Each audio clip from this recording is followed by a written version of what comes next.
Hi everybody, my name is Jordan Eatwell. I'm here just to give a quick synopsis of the IEP process.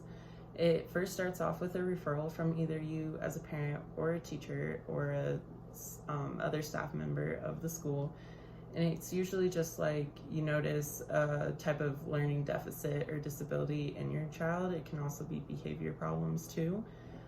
So once you put in that referral and it gets accepted, we got to make sure that we have you as a parent's consent in starting an evaluation. And then once we have that, the evaluation starts. And so the evaluation just includes a bunch of a variety of tools and strategies to assess your child, because we want to make sure that we're being as universal as we can when assessing your child, since there's such a variety of disabilities that they could be put under. So we want to make sure to do a full evaluation. So we look over health, vision and hearing, social and emotional status, general intelligence, academic performance, communicative status, and motor abilities. We just, like I said, want to make sure that we get all of it, because there's a bunch of different learning styles and a bunch of different disabilities that your child could be put in. So some of the disabilities categories are autism, deaf and blindness, deaf, emotional disturbance, hearing impairment, intellectual disability, multiple disabilities, orthopedic impairment, other health impairments, specific learning disability, speech or language impairment, traumatic brain injury, and visual impairments. So in order to be eligible for an IEP process, your child has to make sure they fall under one of those categories and requires the needs for special education services. If not, then there's other plans that they can take, but specifically for IEP, this is what they need. So some of the components of IEP process is to give present level of educational performance. So this includes just their current abilities, skills, knowledge, behaviors, everything that's represented in the class. All this data kind of helps evaluate and review how they are doing in school currently and what we can do to improve it.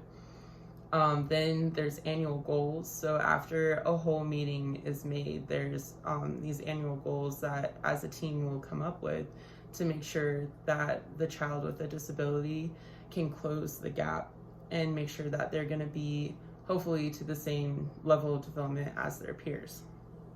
Then there's progress reporting, where it's just kind of how the team will keep track of the child's progress.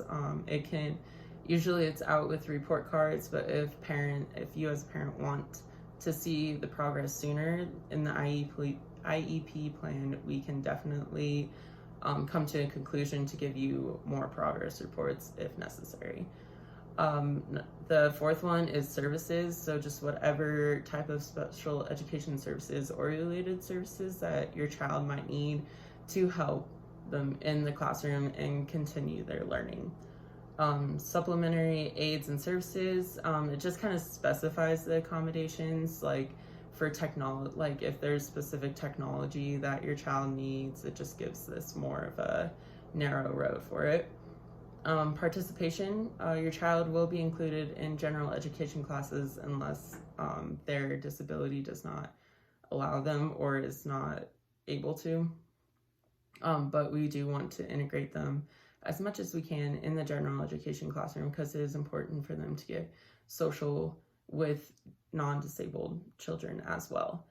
And lastly, we just need your consent from a parent and guardian, and just to make sure that this plan can be implemented and that you yourself agree with the plan. Most importantly is that you as a parent can call a meeting whenever you want to, when you feel like the plan may be not working for your child, or you feel like something else needs to be added. But we do want to just make sure that the plan meets your child's needs and you feel like it meets your child's needs. The best involvement right now for you and your student is just annual meetings, and just making sure that your student is showing up to class and participating as much as they can, because the more they're in there, the better that they will learn.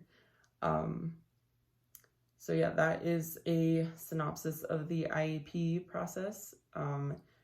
As a parent, if you have any questions, feel free to contact your local district or school, and they will be sure to help put you where you need to be to answer all those questions. So thanks for tuning in.